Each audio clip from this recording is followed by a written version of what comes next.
çıkmıyorsun sen. Al mendili sil gözümün yaşını, bir türlü aklımdan çıkmıyorsun sen. Sen çıkmıyorsun sen.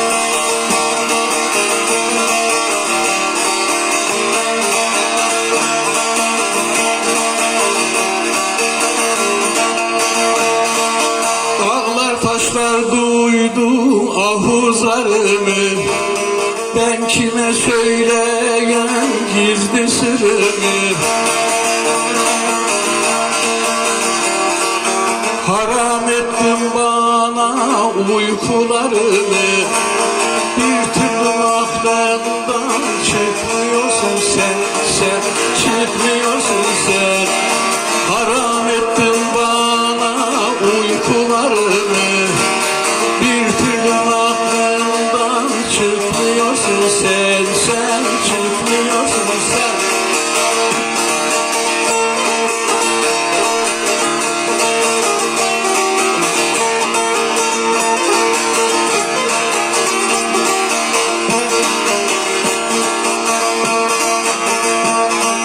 Bu bir gerçek hayal değil, düş değil. Senden ayrılanı gönül hoş değil. Ben de bir insanım, kalbim taş değil.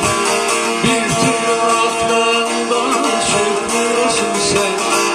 Ben de bir insanım, kalbim taş değil. Bir türlü aklımdan çıkmıyorsun sen. Sen çıkmıyorsun sen.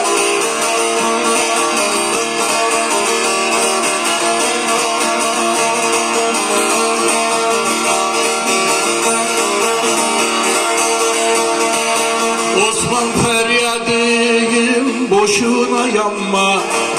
Geçici dünyayı sen bakı sanma. İster bana inan, ister inanma.